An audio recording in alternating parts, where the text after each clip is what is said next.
Est-ce que vous êtes déjà posé la question ou est-ce que vous remarquez qu'est-ce que vous sacrifiez quand vous travaillez sur un projet qui vous étire? Quand je dis qui vous étire, ça veut dire qui vous sort de votre zone de confort. Et la zone de confort, ça paraît très inconfortable quand on dit ça. Alors oui, c'est inconfortable, mais ça veut juste dire que c'est quelque chose de nouveau pour votre cerveau et pour votre corps. C'est des nouveaux automatismes qu'il doit apprendre. Et ça me fait toujours penser à une nouvelle chorégraphie, excusez-moi, qu'on doit apprendre en cours de danse. Bah oui, le premier cours, c'est assez inconfortable. Mais le deuxième, ça y est quoi. Le corps, nous avons la machine qui est la plus puissante au monde. C'est notre cerveau, c'est notre corps, il s'adapte. Et ça, c'est vraiment une caractéristique qu'on a. Notre corps s'adapte. Hey, bienvenue dans le podcast Être audacieuse.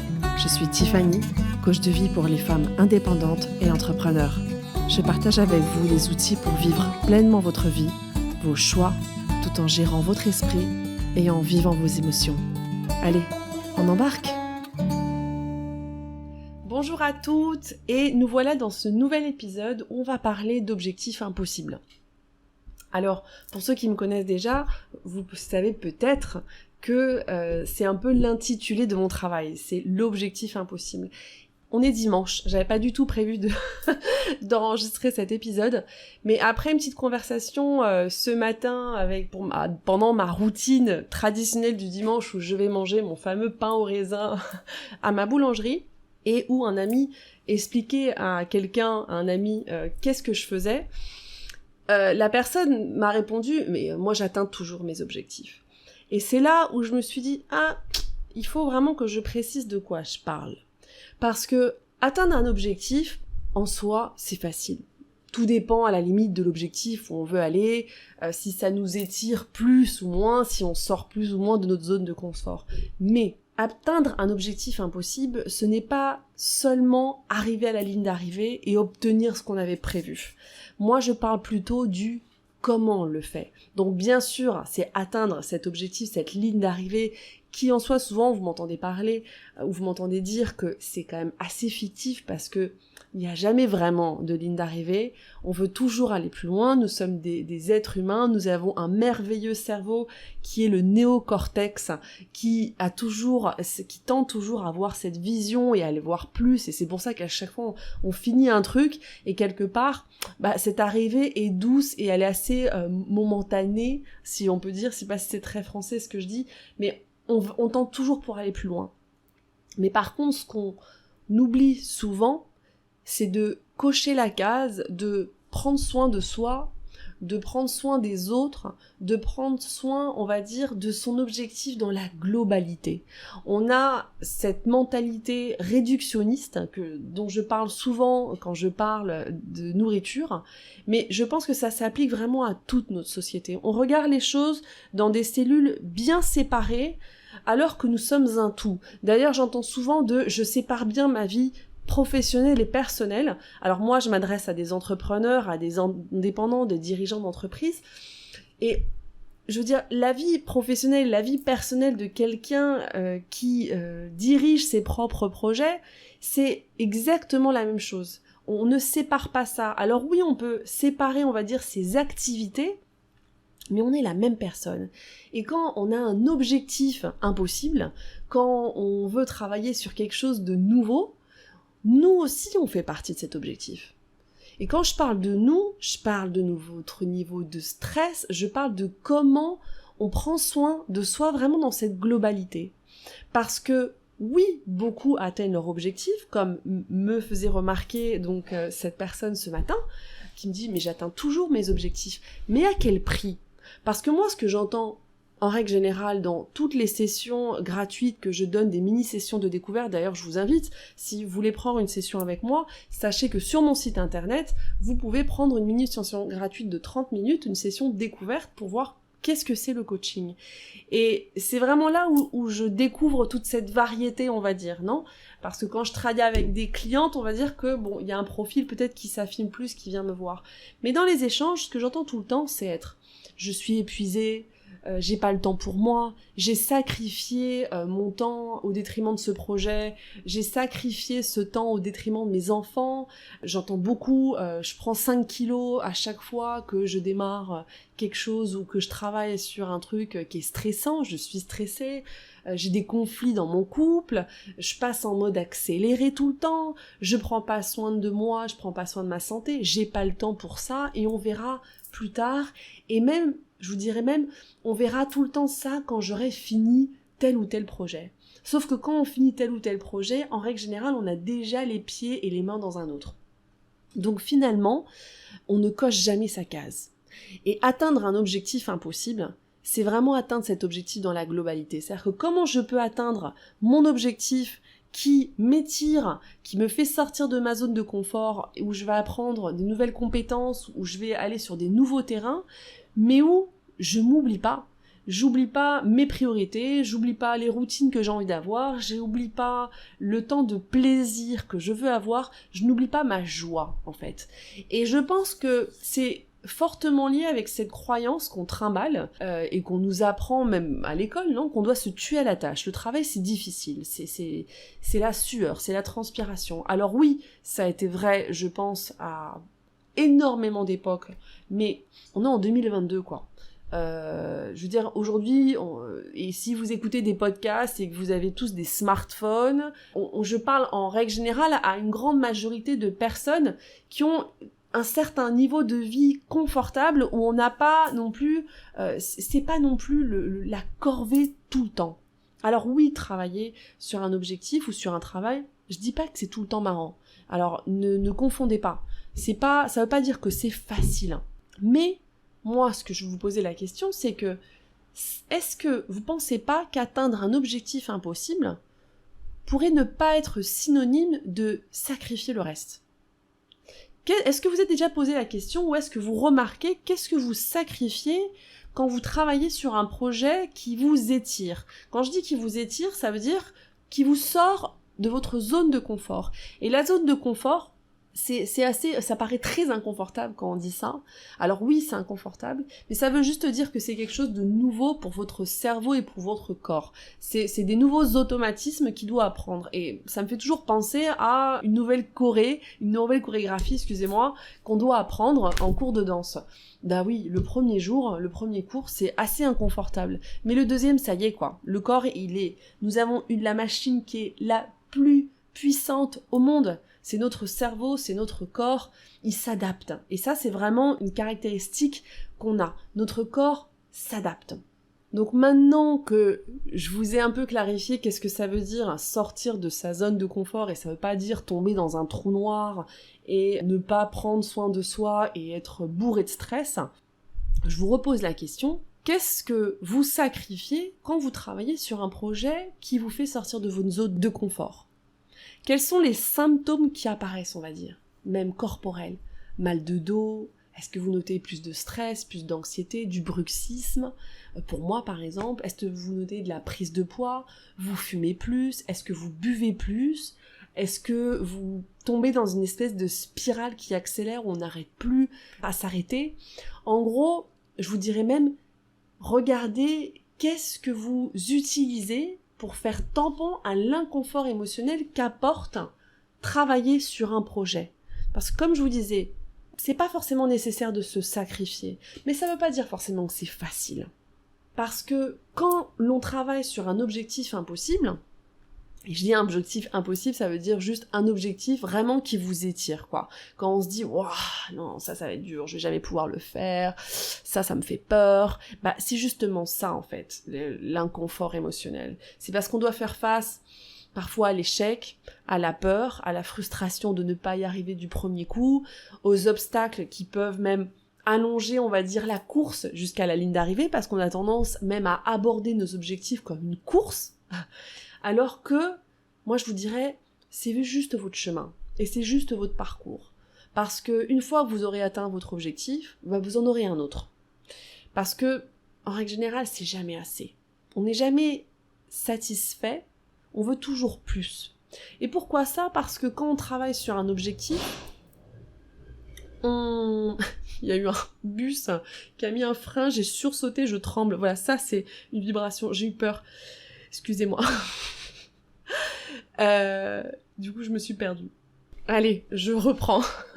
Donc, quand je vous disais, c'est jamais assez, on n'est jamais satisfait, ça veut juste dire que quand on travaille sur quelque chose de nouveau, on élargit nos compétences. C'est-à-dire qu'on apprend des nouvelles compétences, on a des nouveaux outils.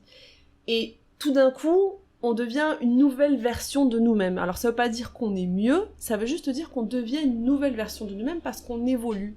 Et qu'est-ce qu'on fait quand on a des nouveaux outils ? Tout d'un coup, on a des nouvelles routes qui s'ouvrent. Donc à chaque fois qu'on atteint un palier ou qu'on atteint une marche, nous sommes des êtres humains, nous sommes designés, on va dire, dans ce sens. C'est ce qui nous différencie des animaux, nous avons ce cerveau préfrontal cortex qui nous pousse à aller à la marche suivante. Donc, est-ce que c'est pas intéressant de se poser la question de comment on atteint ces objectifs, mais vraiment dans une globalité, dans une totalité, en se prenant en compte, en prenant le style de vie qu'on veut avoir en compte, en prenant en compte les relations qu'on veut avoir, en prenant en compte toutes les autres priorités.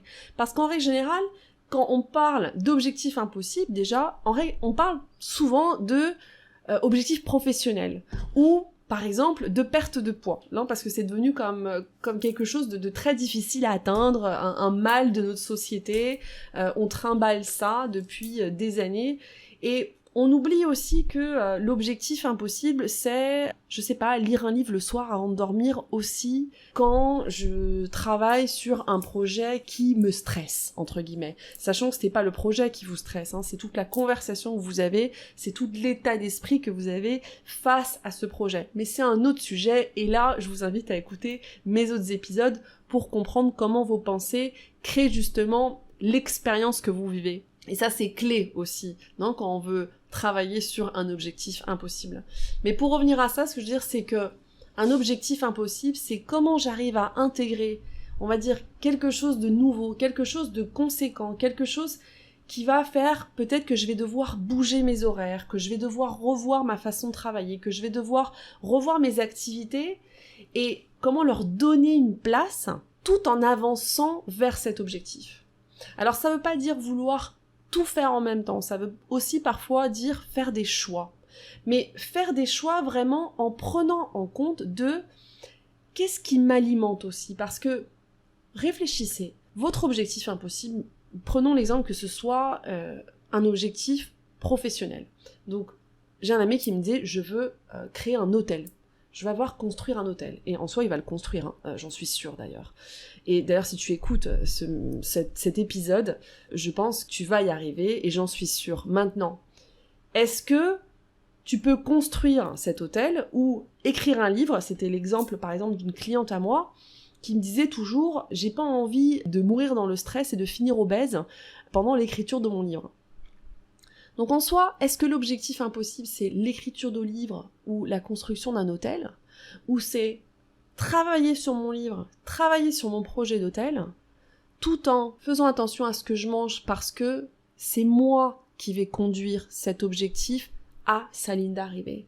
Donc si moi, j'alimente mon énergie d'une façon où j'ai mes neurones qui sont disponibles, où j'ai mon corps qui est disponible, où j'ai toute mon énergie qui est là. Si je prends aussi le temps de vivre d'autres joies, si moi je prends le temps aussi d'avoir de la perspective, comment vous allez alimenter votre projet ? C'est vous qui alimentez votre projet. Donc quand vous avez ce mode de fonctionnement où vous vous oubliez, où vous laissez complètement de côté, où vous sacrifiez le reste, pensez un peu l'impact que ça a sur votre productivité, sur la qualité de votre travail et sur le résultat de votre objectif. Parce que je vous garantis que quand vous faites attention, on va dire, ou quand vous prenez en compte la source qui crée ce travail, l'outil qui va créer ce travail, qui va construire cet hôtel en soi, qui est la personne qui va le faire, les résultats sont totalement différents. Et votre expérience sera complètement différente. Et c'est surtout ça. Parce qu'en soi, on travaille, on a des objectifs financiers, on veut gagner X 100 000 euros de chiffre d'affaires, par exemple, cette année. Mais pourquoi ? C'est-à-dire que si à la fin de l'année, je suis vidée d'énergie.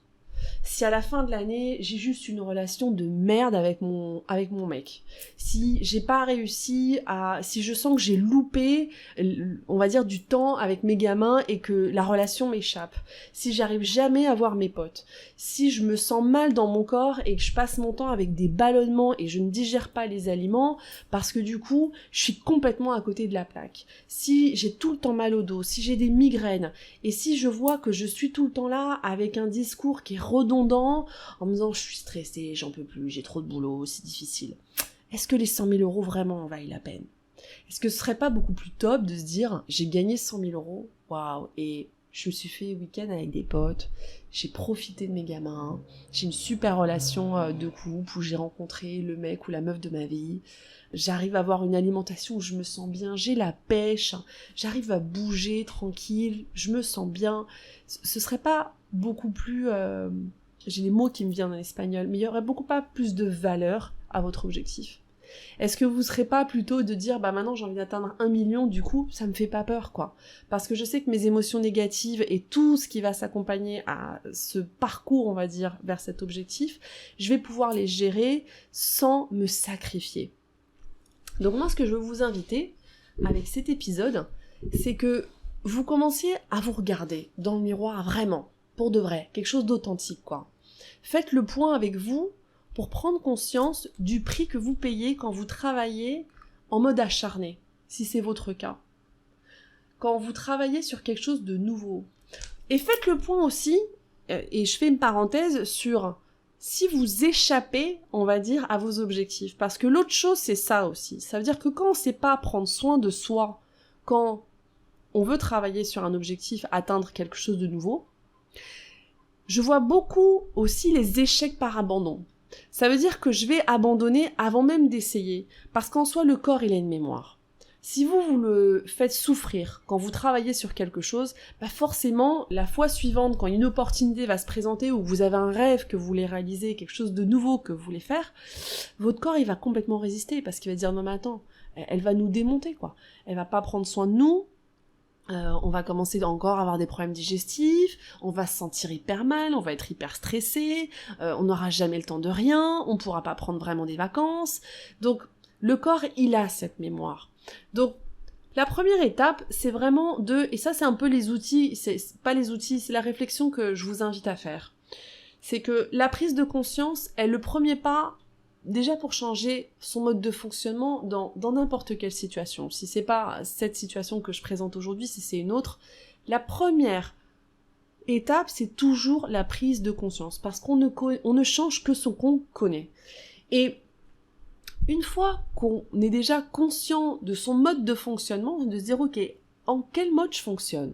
Est-ce que je suis une personne qui va partir en mode complètement accéléré ? Est-ce que je suis une personne plutôt qui va commencer à faire tampon avec la nourriture, avec la clope, avec l'alcool, avec le travail, avec quoi qu'est-ce pour, on va dire, ne pas éviter de ressentir ou ne éviter de regarder tout l'inconfort que me donne travailler sur ce projet, parce que peut-être que ce projet implique travailler avec des équipes et je déteste être en interaction avec des gens. J'en sais rien, ça c'est un exemple par exemple. Donc cette prise de conscience va déjà être votre point de départ pour savoir où je suis. Est-ce que ça me va ? Est-ce que je suis ok avec ça ? Vous pouvez être complètement ok. Changer n'est pas du tout un requis et une obligation, c'est un choix. C'est un choix qu'on fait parce que on veut devenir une nouvelle version de soi-même. Parce que peut-être que vous voulez prendre plus de temps pour vous. Parce que peut-être que vous voulez vous sentir mieux. Vous voulez plus vous coucher le soir en étant complètement épuisé et en disant « Non, demain, j'essaierai de le faire d'une autre façon. » Si vous couchez tous les soirs en vous disant « Ah, je me sens vraiment pas bien, quoi. Il y a un truc qui va pas. » En règle générale, on se lève le matin et on a zappé et on reprend le même fonctionnement. Et là, c'est un bon moment, cette prise de conscience. Et là, posez-vous la question de, une fois que vous avez fait cette prise de conscience, quelles sont les priorités qui vont alimenter votre force de travail ? Et c'est ça ce que j'essayais de vous dire il y a quelques minutes, en vous disant que vous avez un objectif professionnel, comme je disais, monter un hôtel, écrire un livre. avoir un objectif financier, créer une carrière artistique alors que vous êtes derrière votre bureau et que vous voulez peut-être être musicien, chanteuse, danseuse. C'est la force de travail, elle va venir de vous. Si vous alimentez pas votre énergie, oui, vous pourrez toujours atteindre votre objectif. Mais comment ? Et est-ce que vous allez avoir le même résultat ? Est-ce que vous allez pas gagner en productivité et en temps même, parce qu'on veut tous plus de temps, si votre force de travail est au plus haut de son fonctionnement quelque part. Et on est au plus top de son fonctionnement quand on sait s'alimenter. Et quand je parle d'alimentation, je parle pas seulement, on va dire, d'alimentation aliments comme on connaît, on pense nourriture, mais l'alimentation, je pense qu'il y a une énorme erreur, on s'alimente de l'oxygène, on s'alimente de l'air, on s'alimente par notre regard, par notre vision, par notre odorat, on s'alimente par notre corps, on s'alimente par rapport à les activités qu'on fait, on s'alimente avec le repos qu'on a, on s'alimente avec nos relations, avec les conversations. C'est vraiment une alimentation dans votre globalité. De quoi vous nourrissez, de quoi vous constituez votre corps au quotidien. Et d'ailleurs, je vous ai, dans l'épisode 29, qui s'intitule « Les vraies vacances », je vous invite à aller, il dure 5 minutes de mémoire, il dure que quelques minutes. Je vous invite à aller parce que je vous ai recommandé 2 épisodes du podcast Horizon où justement on parle de cette alimentation aussi en globalité. Et donc la question, je vous la repose, c'est quelles sont les priorités qui vont alimenter votre force de travail ? Comment est-ce que vous gagnez en perspective lorsque vous avez les 2 pieds dans votre to-do list ? C'est-à-dire que quand on travaille, en règle générale, on a la tête baissée, on est dans notre to-do list, on zappe un peu tout le reste. Qu'est-ce que vous intégrez dans votre quotidien pour avoir de la perspective ? Quand on est entrepreneur, on a besoin de cette perspective et c'est la clé de votre succès. Je pense que je vous ferai un épisode sur ça. On ne peut pas atteindre des objectifs ambitieux ou avoir par exemple des objectifs très élevés de chiffre d'affaires si on est constamment dans cette to-do list de choses à faire. On a besoin de vision, on a besoin de perspective. Comment vous intégrez dans votre quotidien cette perspective ? Comment vous arrivez à l'atteindre surtout ? Parce que quand vous voulez faire de la création, vous pouvez pas être dans votre to-do list, dans votre petite feuille là. Et une fois que vous avez fait, on va dire, un peu ce constat, cette photo de situation, comme j'aime bien dire d'ailleurs dans mon programme, quelle décision vous voulez prendre pour atteindre vos objectifs en totalité ? Et j'insiste sur ce concept de totalité. S'il y a quelque chose que vous devez retenir de cet épisode, c'est que quand on travaille sur n'importe quel objectif, que ce soit une création, je pense à une musique, je pense à une entreprise, je pense à un nouveau cours, à ma cliente qui écrivait un livre, à mon copain qui va construire un hôtel. Vous avez besoin d'alimenter votre force de travail. Quand on est indépendant, tout ce que vous allez récolter, ça vient de vous. Et même quand on est salarié d'ailleurs, c'est juste que peut-être ce sont des perspectives un peu différentes. Mais votre force de travail, votre état d'esprit, et quand je dis force de travail, ça a à voir avec votre état d'esprit. Comment vous alimentez, on va dire, votre propre machine va complètement définir vos résultats.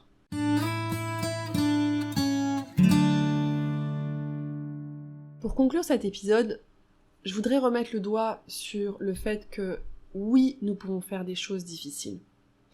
Et oui, travailler sur un objectif qui nous étire, c'est difficile. Et je veux pas que vous pensiez que cet épisode veut dire que on va travailler sur un objectif de façon facile.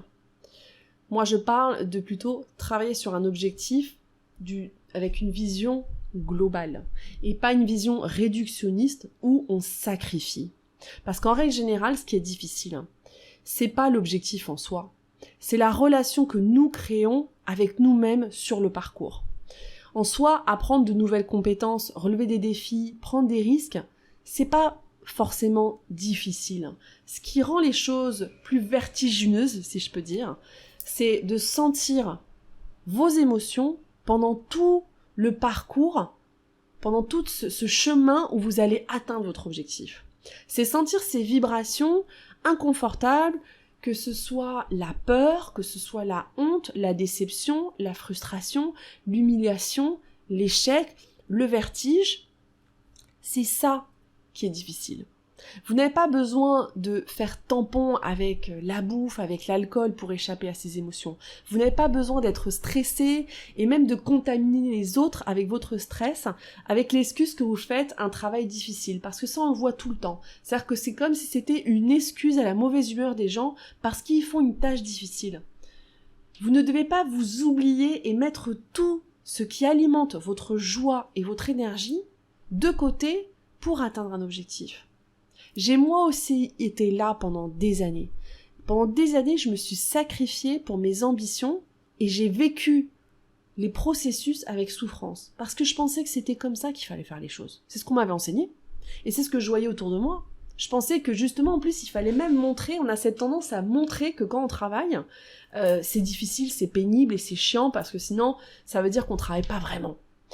Et si c'est votre cas, si c'est quelque chose qui résonne chez vous, et que vous avez toujours cette sensation de vous sacrifier quelque part, ou vous de laisser de côté quand vous travaillez vers une direction, ou que vous sentez que vous n'arrivez jamais pleinement à vous intégrer en totalité, et que vous avez toujours cette petite truc qui vous titille, en règle générale c'est le soir quand on va se coucher et qu'on se dit « demain je ferai une marche ». Demain, je vais essayer de faire des exercices de respiration.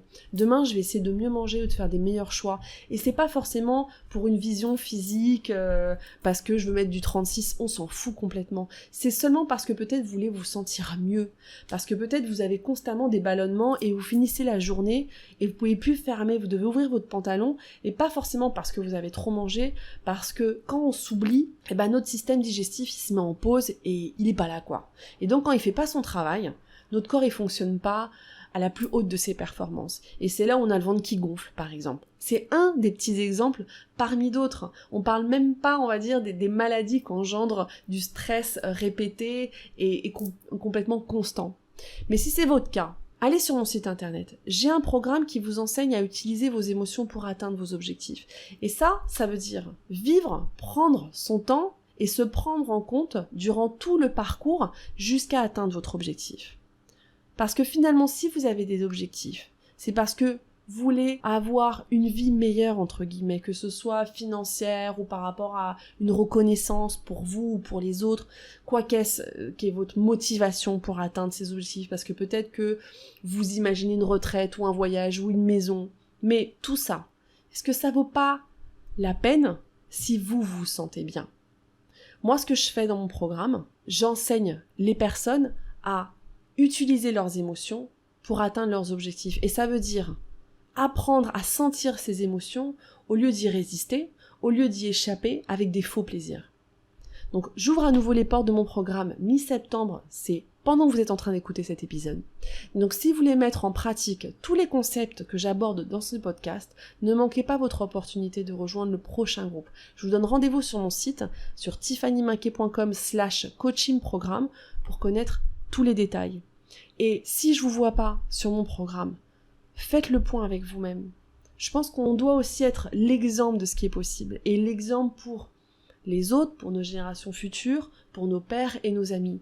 Parce que comme on nous a enseigné et on a montré que on devait travailler de cette façon, on peut aussi être l'exemple pour d'autres et inspirer les autres à commencer à travailler d'une autre façon. On peut tous atteindre des objectifs ambitieux tout en vivant de la joie au quotidien. Pas seulement dans votre mois ou un week-end par mois, parce qu'en plus vous êtes barré, parce qu'en général on a besoin de partir en week-end pour pouvoir souffler, parce qu'on n'arrive même pas à le faire dans ce quotidien.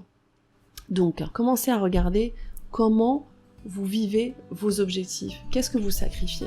Qu'est-ce que vous mettez de côté? Qu'est-ce que vous voulez intégrer? Et comment vous pouvez travailler sur un objectif impossible dans sa globalité? On se parle la prochaine semaine. Mon podcast vous plaît?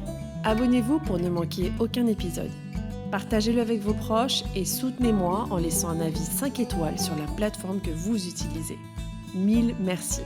Et si vous voulez bénéficier d'un accompagnement, je vous invite à vous rendre sur mon site internet tiffanyminquet.com. Vous pourrez réserver une session gratuite de coaching avec moi, mais vous trouverez aussi l'information sur mon programme pour les femmes entrepreneurs qui veulent lever leurs barrières limitantes pour atteindre leur objectif. Alors à très bientôt.